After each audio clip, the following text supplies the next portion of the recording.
The screen fades in on a quiet street in Charleston, South Carolina, on a humid October morning in 2025, the air thick with the scent of magnolia blossoms as a weathered two-story home with peeling yellow paint and a creaking porch swing sways under a golden dawn, soft light filtering through dusty blinds. Harold Grayson, 72, a widower for 7 years, sits alone in a threadbare armchair, his gray hair thinning, his calloused hands gripping a lukewarm coffee mug as his voice narrates with a weary strength.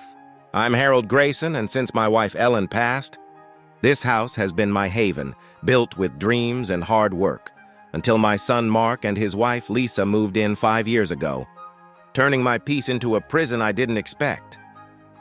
A flashback flickers to a stormy March night in 2020, rain lashing the windows as a soaked Mark, 38, and Lisa, 36, knock on the door, their faces etched with panic. Harold opens it, his heart softening despite fatigue, saying, "Come in, this home's yours too," while a memory overlays of Ellen, petite and radiant, planting roses in the yard, her voice gentle. "We'll grow old here. Hal!" The scene shifts to the present, Harold waking at 5 a.m. The clock's hum slicing the silence as he shuffles to the kitchen in a patched flannel robe, brewing coffee and frying eggs for Mark's children, Sophie, 9, and Jacob, 6. The sizzle a faint echo of Ellen's cooking. He prepares Mark's lunch, a ham sandwich and an orange, his hands trembling from age, while a flashback shows him and Ellen waltzing in the living room to "Can't Help Falling in Love," her laughter filling the space. His narrating, "I covered every bill with my mechanic's pension, believing family would stand by me, but the cracks showed when they arrived." Lisa's voice cuts through, clipped and sweet. "Dad, the attic's better for you now. We need the rooms," as she redecorates. Packing Ellen's quilts, Harold nods weakly, replying, "If it suits." "Dear?" Though a memory flashes of Ellen teaching young Mark to fish, her voice firm, "Take care of him, son." Now a hollow promise. The days blur into a rhythm of service, Harold mowing the lawn, paying utilities with shaky hands, reading Where the Wild Things Are to Sophie and Jacob, while a flashback shows him rocking infant Mark, humming a lullaby. Lisa hosts cocktail parties, banishing Harold to a damp basement with a cold sandwich, the clink of glasses and haughty laughter a wound, narrating, "I swallowed the barbs, old fool, in the way, but silence became bars I couldn't escape." One May afternoon, a flashback shows Harold buying Sophie a kite, her eyes lighting up. "Grandpa, it flies!" Only for Lisa to demand its return, her tone frigid. No luxuries, shattering the joy. Harold weeps in the attic that night, Ellen's voice haunting, "You've got grit." "Hal," as he whispers, "I'm losing it, Elle." The tension surges one crisp October morning in 2025. Harold sipping coffee, the steam of fleeting warmth, when a letter arrives, a $5 million lottery win from a ticket he bought on a whim using Ellen's birthday numbers. His narrating, "That letter was a blessing, but I turned it into a test." He hides it in a locked drawer, pretending poverty, while a flashback shows him at the gas station, the clerk grinning. "Good luck, Mr. Grayson," as he signs Harold Grayson with Ellen's advice. "Your name's your honor." By noon, Mark bursts in, voice tight, "Dad, we're stretched. Your pension's not enough." Harold feigns confusion. "I've got nothing left." "Son," while a memory of Ellen budgeting for Christmas flashes, her voice, "We'll make do, Hal." The next day, Lisa suggests a gift transfer, her tone syrupy. "To ease your burden, Dad," and Harold, suspecting, agrees, slipping a recorder into his pocket. He sits at the kitchen table, watching Mark sign the forged document, the pen scratching like a saw, muttering to Lisa, "He's out of touch." "It's ours now?" Harold nods vaguely, knowing the device captures every word, narrating, "I played the broken man to catch their greed." That night, he calls his attorney, Rachel Simmons, her voice calm. "We've got them, Harold. Bring the evidence." The next day, Mark and Lisa host a reunion, toasting with champagne bought with his money. "To Dad's generosity," Lisa says, eyes gleaming. Harold raises his glass, slurring, "To family," then stands, voice clear. "I recorded you." He's out of touch. "It's ours. You forged my gift for $5 million." The room freezes. Lisa gasps. "Dad, you're confused." "No," he says, playing the tape. "You are." The judge later rules. Funds restored, Mark and Lisa disowned. The backstory unfolds in flashbacks. Harold's widowhood after Ellen's breast cancer battle, nights hearing her shallow breaths, pouring 2 coffees, whispering, "I'm still here, Elle." Her final days, frail but fierce. "Keep your name strong, Hal."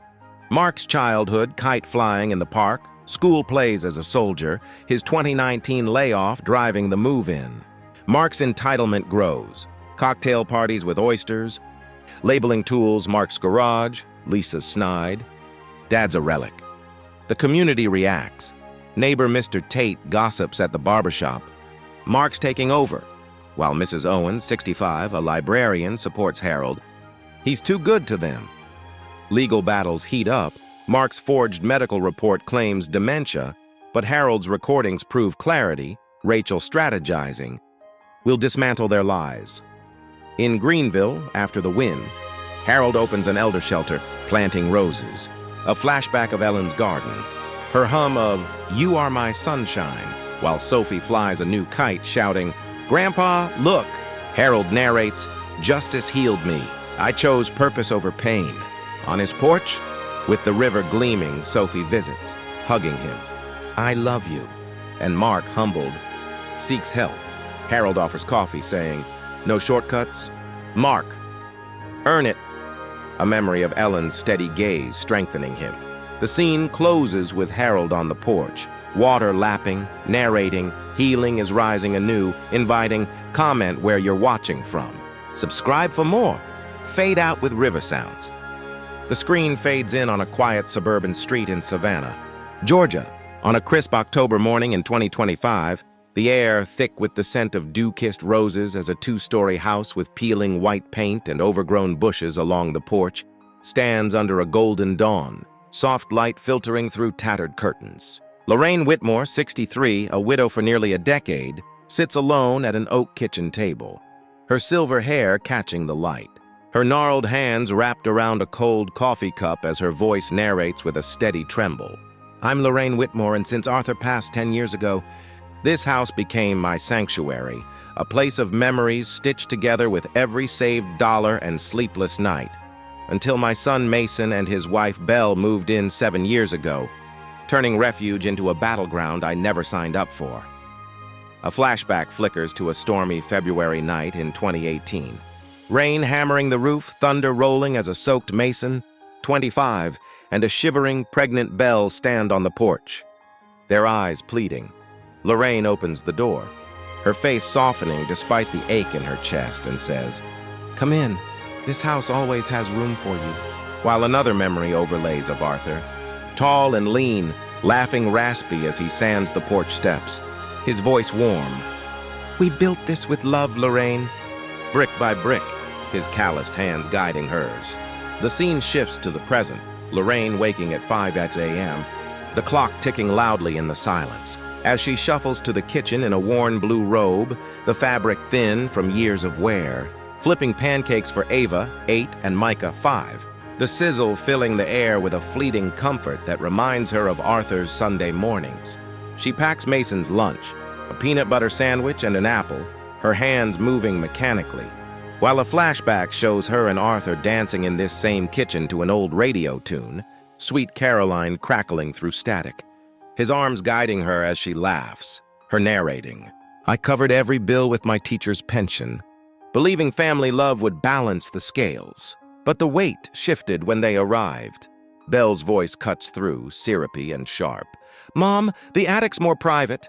"You can rest up there," as she redecorates the downstairs, boxing Lorraine's photos of Arthur and young Mason, her tone dripping with false concern. Lorraine forces a smile, replying, "If it's convenient for you, do it."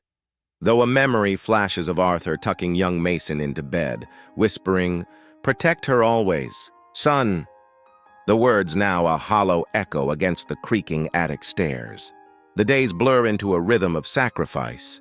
Lorraine doing laundry, the detergent stinging her cracked hands, paying utilities with trembling fingers, rocking Micah to sleep as he murmurs, "Grandma, story," while a flashback shows her reading The Velveteen Rabbit to a toddler Mason, his eyes wide with wonder. Belle hosts adult-only dinners, banishing Lorraine to eat alone under a flickering kitchen light. The clink of glasses and forced laughter from the living room, a knife to her heart, narrating, "I swallowed the insults." The labels, freeloader, old hag. But silence became shackles I didn't know how to break. One April afternoon, a flashback shows Lorraine buying Ava a turquoise bike, her heart swelling at the girl's dream. "Grandma, it's got streamers," only for Belle to demand its return, her voice cold. "No expensive gifts," shattering the moment. Lorraine cries in the attic that night, Arthur's voice haunting. "You're stronger than you know," as she whispers back. "I'm trying, love." The rain tapping the roof like his absent heartbeat. The tension builds one fateful morning in October 2025. Lorraine stirring coffee, the steam of fleeting warmth. When Belle's scream rips through the house, her narrating. "That sound changed everything." She peers down the stairs, heart pounding against her ribs, to see Mason and Belle clutching a lottery ticket. Jumping as Belle shouts, "We won 85 million!" And Mason echoes, "I can't believe it!" Lorraine freezes, a flashback of her buying that ticket at Benny's Corner Mart the night before. The Italian owner smiling, "Good luck." Miss Lorraine, as she signs Lorraine Whitmore with Arthur's advice, "Always sign your name, Lorraine." "It's your truth," her voice breaking. "I bought that ticket, but they never asked if it was mine." By noon, the betrayal explodes. Belle yanks open Lorraine's closet, throwing dresses, a wedding photo, and a pottery vase she made as a young bride out the window. China shattering on the street, her voice venomous. "We don't need to do charity for you anymore." "Go die in a nursing home." Neighbors gather, whispering, elderly Mrs. Jenkins clutching her shawl, as Lorraine picks up the broken frame, a memory of her and Arthur's wedding day flooding back, his eyes promising forever under a canopy of magnolias. And she asks calmly, "Did you read the name on the back of the ticket?" Belle's smile freezes, a crack in her triumph, her eyes darting to Mason, who stands mute.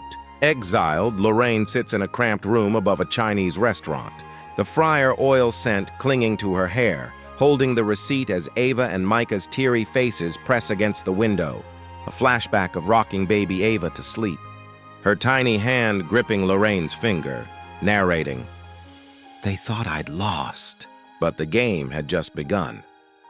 Days later, attorney Grant Holloway calls, his baritone steady. "The ticket's yours, Lorraine."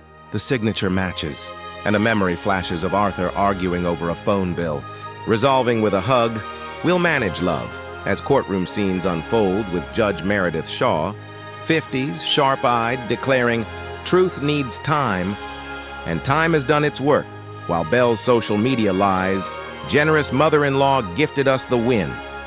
Unravel with neighbor Penelope's video evidence. In a tense confrontation, Mason visits Lorraine's room, pale and shaken. "Mom, I'm sorry," his voice cracking, but Belle storms in, heels clicking, her perfume a cloying assault. Demanding money, Lorraine sets conditions. Forgiveness comes with terms. End the marriage, apologize publicly, get counseling. "I won't bankroll mud," recalling Mason as a boy pedaling his bike, promising, "I'll protect you forever, Mom," his small hand in hers, as Belle snaps, "You'll regret this," and Lorraine retorts, "No, you will," her voice steel. The resolution nears as the court grants Mason custody after a grueling hearing. Penelope testifying, "I watched Lorraine hold them together," only to be thrown out, while Lorraine moves to Seabrook Bay, planting red roses, a flashback of Arthur tending their garden, humming Amazing Grace Carol while Ava rides her new turquoise bike shouting, "Grandma, look!" Lorraine narrating, "Justice found its way home. I chose self-respect, clarity, and love with limits." On her porch, with the bay shimmering under a sunset, Mason and the kids visit, Ava hugging her, "I missed you," and later, a weary Belle seeks help. Lorraine offers tea, saying, "No shortcuts," Belle, only responsibility, a memory of Arthur's steady gaze comforting her.